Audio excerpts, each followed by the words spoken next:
ഇന്ന് നമ്മളുള്ളത് ഹാലിഫാക്സിലെ ഒരു ഹിസ്റ്റോറിക്കൽ പ്ലേസായ സിറ്റാഡലിന് മുമ്പിലാണ്.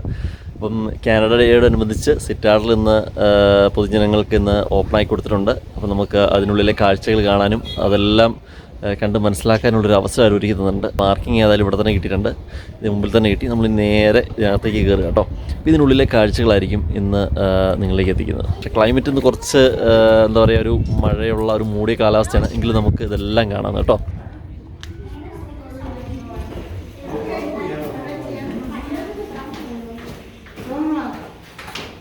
ആയിരത്തി 1828 പണിത, നാലാമതായി പണിത സിറ്റാഡലിനുള്ളിലാണ് നമ്മളിപ്പോൾ ഉള്ളത് കേട്ടോ.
The pipers and the drummers to let the soldiers know what time it was.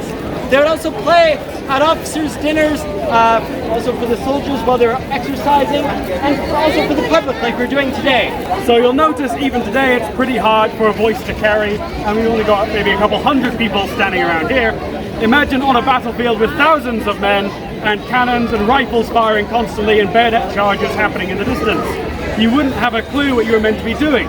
So what would happen is the officer would shout to the drummer, who would hopefully still be able to hear him, who would then play on his drum something specific. Could you play the ready for me, Corporal Bacon? So if you heard that, you knew you had to actually pull your rifle back to full cock and get ready to fire after that. So pretty nifty, especially if you really start to lose your hearing on the battlefield. ബാൻഡിൻ്റെ ആ പെർഫോമൻസിന് ശേഷം അവരോരോരുത്തരും വന്ന് explain ചെയ്യുമായിരുന്നു അന്നത്തെ കാലത്ത് എന്തായിരുന്നു ഈ ബാൻഡിൻ്റെ ആവശ്യകത എന്നുള്ള കാര്യങ്ങളെക്കുറിച്ച്. ഓരോ ട്യൂണും, ബാൻഡിൻ്റെ ഓരോ ട്യൂണും ഓരോ സിഗ്നലുകളാണ് ആയിരക്കണക്കിന് നിലനിൽക്കുന്ന സോൾജേഴ്സിൻ്റെ ഇടയ്ക്ക് അവരുടെ മേധാവിയുടെ അല്ലെങ്കിൽ അവരുടെ സുപ്പീരിയറുടെ സംസാരം ചിലപ്പോൾ അവരിലേക്ക് എത്താൻ സാധിക്കാതെ വരുമ്പോൾ ഈ ബാൻഡിൻ്റെ സൗണ്ട് കേട്ടിട്ടാണ് അവർക്കോരോ കമാൻഡും കിട്ടിയിരുന്നത് എന്നുള്ള കാര്യങ്ങളെക്കുറിച്ച് അവർ എക്സ്പ്ലെയിൻ ചെയ്യുമായിരുന്നു. അതുപോലെ അവരുടെ വേഷങ്ങൾ, അവരുടെ ഉപകരണങ്ങളെക്കുറിച്ചൊക്കെ അവർ എക്സ്പ്ലെയിൻ ചെയ്തു. നമുക്ക് ഒരുപാട് നേരം നമുക്കത് വീഡിയോയിൽ ഉൾക്കൊള്ളിക്കാൻ കഴിയാത്തത് കൊണ്ട് നമ്മൾ അതിൻ്റെ കുറച്ച് ഭാഗങ്ങൾ മാത്രമാണ് ഉൾക്കൊള്ളിച്ചിരിക്കുന്നത് കേട്ടോ. 1749 ബ്രിട്ടീഷുകാർ ആദ്യമായി ഹാലിഫാക്സ് ഈ സിറ്റാഡൽ പണിയുന്നത്. അന്ന് ഇതിൻ്റെ രൂപകൽപ്പന ഇങ്ങനെയൊന്നും ആയിരുന്നില്ല.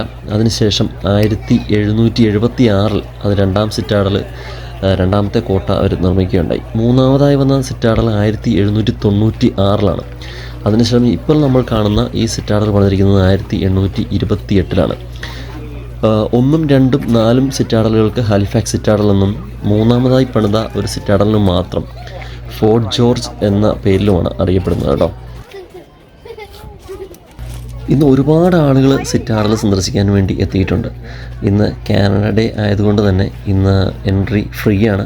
അതോടൊപ്പം തന്നെ ഇന്ന് ഇതെല്ലാം കാണാനുള്ള ഒരു അവസരം കൂടി നമുക്കുണ്ട്. ഇവരുടെ 1749 സിറ്റാഡൽ പണിത അന്ന് മുതൽ ഇന്നു വരെയുള്ള ഒരുപാട് ഉപകരണങ്ങൾ, വെടിക്കോപ്പുകളായാലും അന്നുപയോഗിച്ച വസ്ത്രങ്ങൾ, അതുപോലെ തന്നെ അവരുടെ അന്നത്തെ മിഷണറീസ്, എല്ലാ സാധനങ്ങളും നമുക്കിന്ന് കാണാനുള്ള ഒരു അവസരവും അത് എക്സ്പ്ലെയിൻ ചെയ്ത് തരാനുള്ള ആളുകളും ഇന്നിവിടെ ഉള്ളത് കൊണ്ട് തന്നെയാണ് ഇന്ന് കൂടുതലായി ആളുകൾ വന്നിരിക്കുന്നത്. നമ്മുടെ ബേക്കൽ കോട്ടയിലൊക്കെ കാണുന്ന പോലെ തന്നെ കോട്ടയ്ക്കും ഒരു റോഡിനും ഇടയ്ക്ക് വലിയൊരു ഗർത്തമുണ്ട് കേട്ടോ. നമ്മൾ വന്നതിലല്ല, നമ്മൾ വന്നത് ഇപ്പം ഇതിലേക്ക് കിടക്കാൻ വേണ്ടി തന്നെ പ്രത്യേക റോഡ് പണിതിട്ടുണ്ട്. ആ റോഡിൽ കൂടിയാണ് നമ്മൾ വന്നത്. പക്ഷേ ആളുകൾ പാർക്കിങ്ങിന് പുറത്തൊക്കെ വണ്ടി പാർക്ക് ചെയ്തിട്ട് ഇതിൽ നടന്നാണ് കയറി വരുന്നത്. ഈ സിറ്റാഡലിൻ്റെ ഉള്ളിൽ നിൽക്കുമ്പോൾ നമുക്കൊരിക്കലും ഈ സിറ്റാഡലിൻ്റെ രൂപം എങ്ങനെയാണെന്ന് പറയാൻ കഴിയില്ല. അതുകൊണ്ടാണ് ഞാൻ നിങ്ങൾക്ക് ആദ്യമേ തന്നെ അത് മനസ്സിലാകുന്നതിന് വേണ്ടി സിറ്റാഡലിൻ്റെ ഒരു ഡ്രോൺ ഷോട്ട് നിങ്ങളിലേക്ക് എത്തിച്ചത് കേട്ടോ. ആ ഡ്രോൺ ഷോട്ടിൽ കാണുന്ന പോലെ തന്നെ ഡൗൺ ടൗൺ ആണ് നമ്മുടെ ഈ സിറ്റാഡലിനോട് ചേർന്ന് നിൽക്കുന്ന താഴെ കാണുന്ന ഭാഗം. ആ ഡൗൺ ടൗൺ കഴിഞ്ഞ് താഴേക്ക് ഇറങ്ങുമ്പോൾ ഡൗൺ ടൗൺ അവസാനിക്കുന്നത് വാട്ടർ ഫ്രണ്ടിലാണ്. ആ വാട്ടർ ഫ്രണ്ട് വാക്ക് വേ നടന്ന് ഒരു സൈഡിലെത്തുമ്പോൾ ഫെറിയും മറു സൈഡിൽ നമ്മുടെ ക്രൂസ് ഷിപ്പുകൾ, ലോകത്തിൻ്റെ പല ഭാഗങ്ങളിൽ നിന്ന് വന്ന് ചേരുന്ന ക്രൂസ് ഷിപ്പുകൾ വന്ന് ചേരുന്ന ആ ഒരു പവലിനുമാണ് നമുക്ക് ഈ ഒരു ഡ്രോൺ ഷോട്ടിൽ ചെറുതായിട്ടെങ്കിലും നമുക്ക് കാണാൻ സാധിക്കുന്നത്.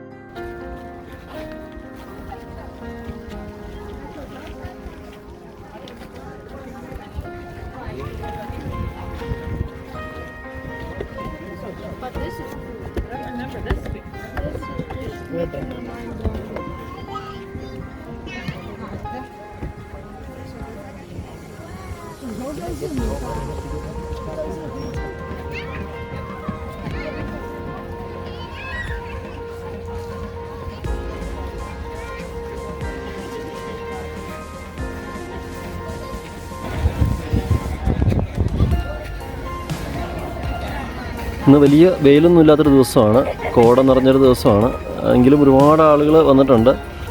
എനിക്ക് തോന്നുന്നു ഇതുപോലെ കാഴ്ചകൾ കാണാനും ഇതുപോലെ ഇറങ്ങി കിടക്കാനൊക്കെ നല്ല പറ്റിയൊരു ദിവസമാണ്. നമുക്ക് വലിയ ചൂടൊന്നും അനുഭവപ്പെടാത്ത നല്ലൊരു ദിവസം തന്നെയാണ്. പക്ഷെ നമുക്ക് വീഡിയോയിൽ നമുക്ക് കുറച്ച് ബുദ്ധിമുട്ട് അനുഭവപ്പെടുന്നുണ്ട്.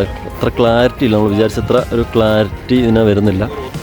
അപ്പം നമുക്കിതിനെ ഒന്ന് വലം വെച്ച് നമുക്ക് താഴേക്ക് ഇറങ്ങാം. ഇതിന് മുകളിൽ കൂടെയുള്ള ആ ഒരു നടപ്പ് നമുക്ക് നിർത്തി താഴേക്ക് ഇറങ്ങാം.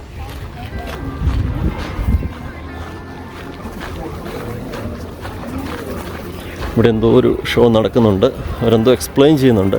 It was meant to scare the enemy of how well they're dressed, how they're doing all the drills at the same time, all firing at the same time. So that's why these uniforms are red and soldiers are, it's meant to intimidate the enemy.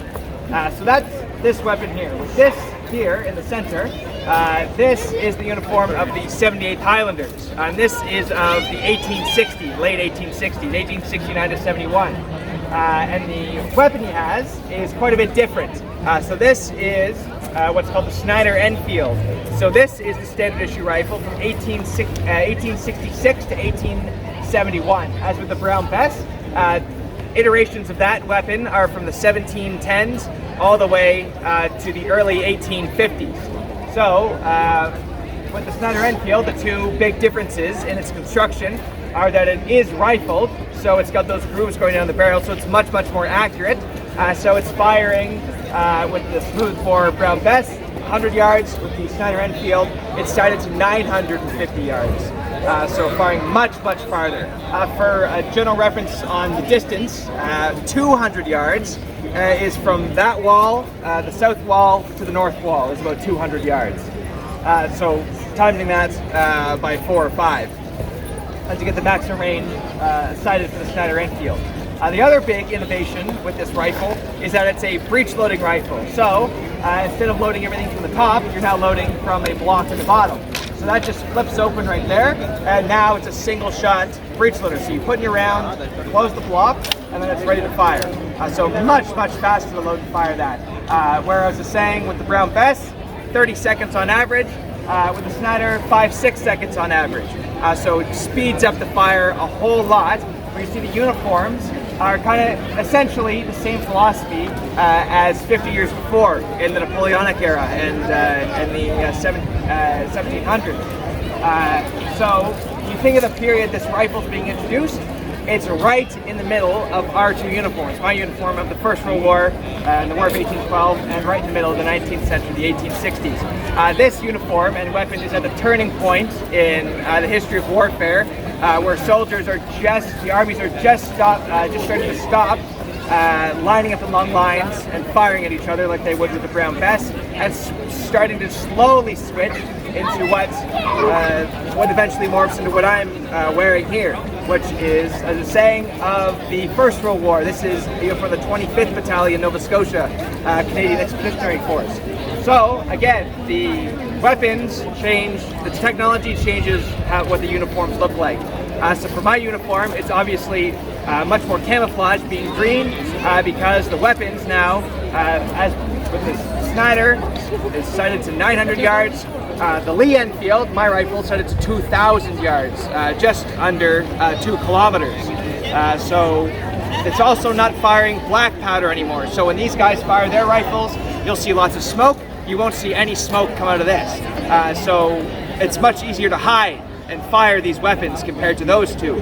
So they change from wearing reds. By the 1880s, they switched to white uniforms, khaki uniforms. By the First World War, drab green uniforms to blend in. And the same with armor. Armor is returning to the battlefield. So at the start of the First World War, there's no armor, still wearing soft caps.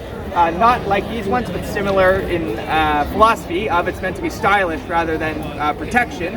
But by 1916, with trench warfare being, First World War rather, being a trench war, war of stagnation, they switched to helmets. These aren't bulletproof, bullets go right through. So all this stuff innovating in the early 20th century, gas masks, the equipment instead of white leather is now canvas, much more rugged, carrying a lot more ammunition, all that sort of stuff through the second half of the 19th century into the First World War. And it all starts with this weapon right here. The Snyder Enfield is that turning point from the Brown Bess to the First World War.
This goes to show how effective the muskets are, huh?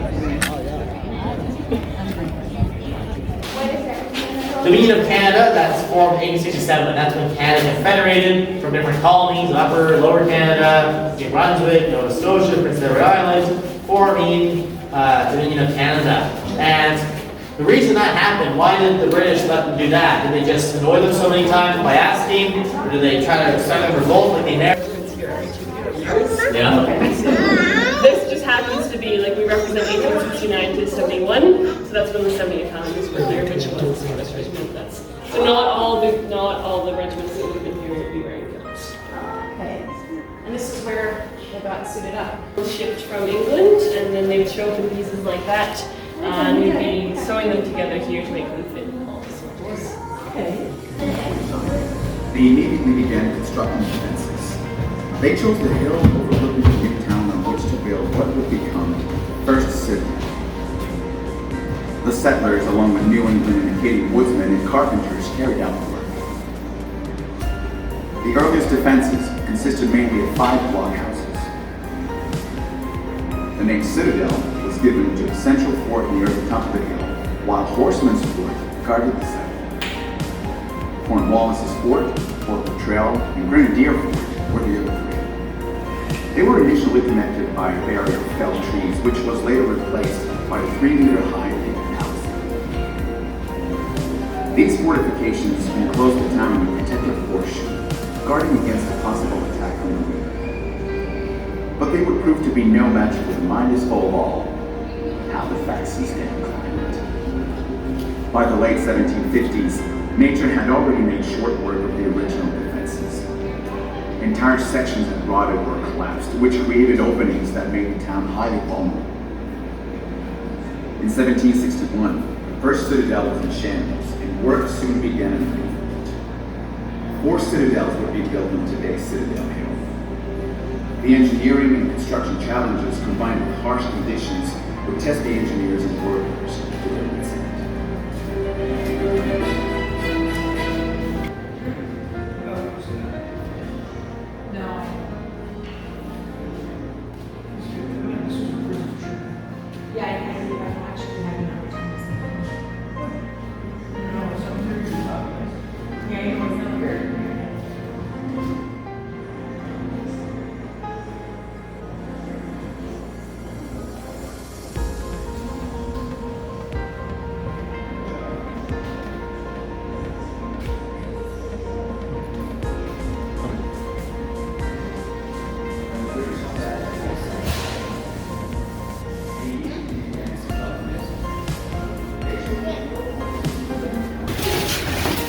ഇത് 1828 മുമ്പ് പണിത ഭാഗങ്ങളാണ് ഇതെല്ലാം നമ്മൾ ഈ കാണുന്നത് കേട്ടോ. അന്ന് പണിത ആ ഒരു കൺസ്ട്രക്ഷൻ്റെ രീതിയാണ് ഇവിടെ കൊടുത്തിരിക്കുന്നത്. അന്നത്തെ പടവുകളും കല്ലുകളും അതുപോലെ തന്നെ മതിൽക്കെട്ടുകളെല്ലാം ഇപ്പോഴും അതുപോലെ തന്നെ നിലനിർത്തിയിരിക്കുകയാണ്. നല്ല തണുപ്പാണ് ഈ ഭാഗത്തെല്ലാം. ഇവിടുത്തെ ഇതിലൊക്കെ പെടുമ്പോൾ നല്ല തണുത്ത ഒരു പ്രതലം തന്നെയാണുള്ളത്. നമ്മളിപ്പോൾ അതിനുള്ളിൽ നിന്ന് പുറത്തേക്ക് വരുമ്പോൾ ഇവിടെ അന്നത്തെ ആ ഒരു ബാരൽ സിസ്റ്റം എല്ലാം ഇവിടെ കാണിച്ചിട്ടുണ്ട്. അത് എക്സ്പ്ലെയിൻ ചെയ്ത് തരുന്നതിന് വേണ്ടി ആളുകളുണ്ട്.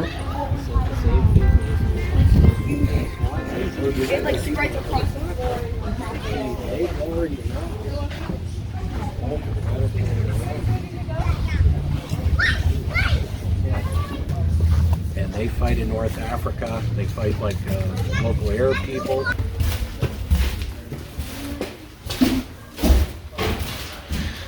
ബ്രീഫിംഗ് റൂമാണ്.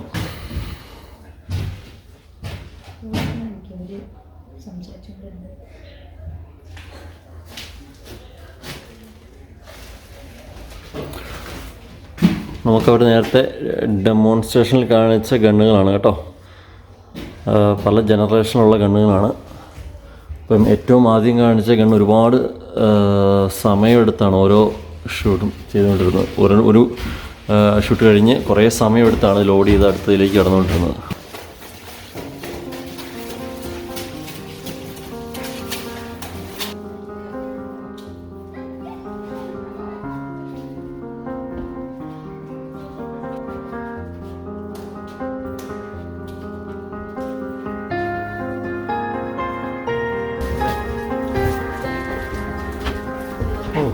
എന്താണ്